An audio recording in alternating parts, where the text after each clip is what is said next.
virada de chave foi quando eu entendi que você não empreende fazendo, tendo a mão de obra, sendo a mão de obra. Você empreende gerindo e gestando o seu negócio de fora. Ali que a gente consegue entender sobre o nosso negócio. Então, com 18 anos, então abro o salão com 17, 18 anos eu entro numa falência imensa. Que, assim, até meus 25 anos eu tinha um nome muito sujo, assim, por conta disso. Ah, mas é porque você não sabia mão de obra? Não, é porque eu sabia muito a mão de obra e não sabia a parte de administração do negócio. Então, ali que está o gargalo do empreendedorismo. E quando a gente fala dentro da periferia, quando uma mulher ou uma pessoa está empreendendo dentro de uma periferia, ela está empreendendo sabendo muito a mão de obra e não sabe fazer a gestão do seu negócio. E é aí que tem os gargalos, e é aí que a gente fecha o negócio, e aí que a gente se decepciona e fala, eu nunca mais vou fazer isso. Corta para mim, empreendendo de novo. Dessa dor aí do empreendedor, quando que você... É claro que tem todo esse processo doloroso de muita técnica operacional e talvez pouca bagagem estratégica e de gestão que você citou pra gente.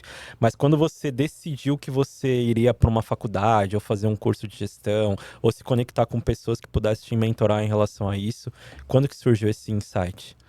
Isso surgiu quando eu entro em falência, vem a decepção. Normal, todo mundo vai passar por isso. E eu criei uma barreira, né? Então eu crio uma trava em mim, falando, eu nunca mais vou empreender. Porque o empreendedorismo, ele me trazia dor, me trazia sofrimento, só coisas negativas. Aí eu falei, eu não quero mais acessar esse lugar. Aí eu volto pro CLT, volto a empreender dentro do negócio de alguém. Só que a Às vezes veia... você volta a empreender dentro do ambiente de alguém. eu volto pro CLT novamente. E aí, dentro do CLT, eu consigo, eu começo a estudar, eu falo assim, tá, aonde foi que eu errei? Ah, foi gestão no negócio? Então, eu preciso estudar sobre gestão. Tá. E aí, eu começo a estudar sobre isso, faço minha primeira faculdade de marketing, aí me especializo em marketing empresarial e depois eu vou para negócios e inovações e daí não paro nunca mais de estudar. Porque eu entendi que o que muda a nossa vida é educação e empreendedorismo.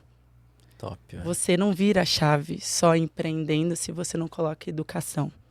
Então, isso para mim foi uma das coisas que virou muito a minha chave. A minha mãe, ela começa a empreender lá atrás com isso, fazendo um cursinho de projetos sociais que deu uma profissão para ela como cabeleireira que ela é até hoje dentro da comunidade. Então, ela tem acesso à educação que profissionalizou ela dentro de um curso e dali ela foi abriu um negocinho dela. E com isso ela criou 5 filhos, mãe solo, periférica, preta. E é uma das mulheres que eu tenho mais orgulho, que foi a que me ensinou que é empreendedorismo na vida real, sabe? A gente sempre debate, quando a gente fala desses temas, a gente sempre debate sobre a dificuldade da demora da educação financeira ou até administrativa para os povos pretos.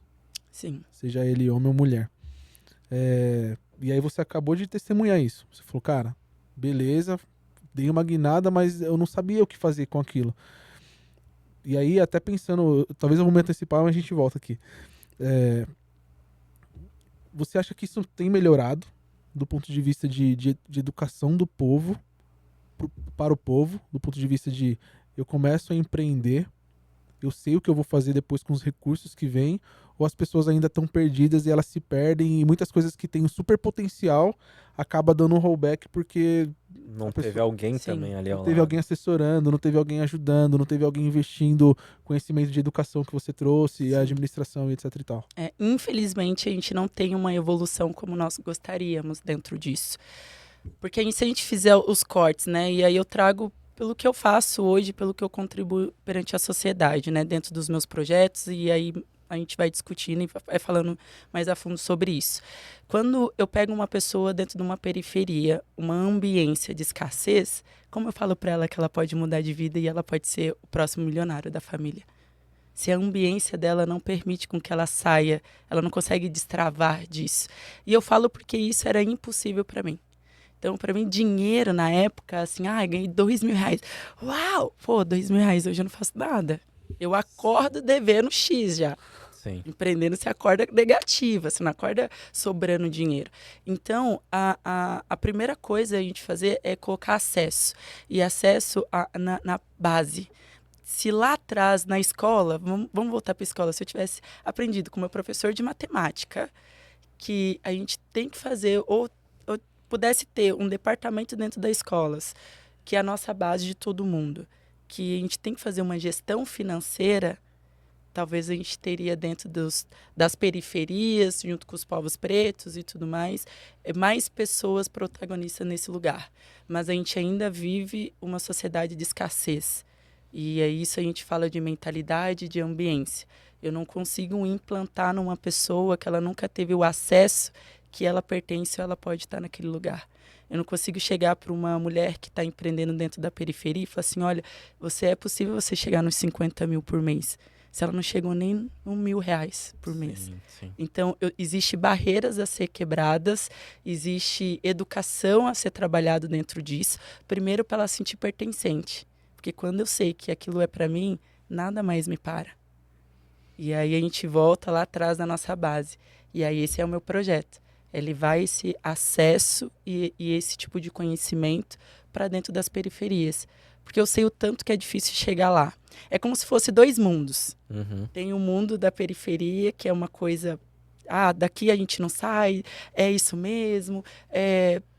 E é muito doido, assim, porque somos em 5 irmãos e eu já tentei implantar isso com meus irmãos e eu sou a que mais destravou nesse lugar. E aí eu ficava muito tempo trabalhando isso. Eles precisam pensar assim, eles precisam, mas também é sobre o que você quer, sobre escolhas.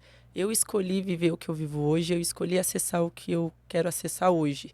Então, lá atrás, se eu tivesse a oportunidade de ter pessoas assim como eu, levando esse tipo de conhecimento para onde eu estava, talvez eu teria rompido muito mais rápido.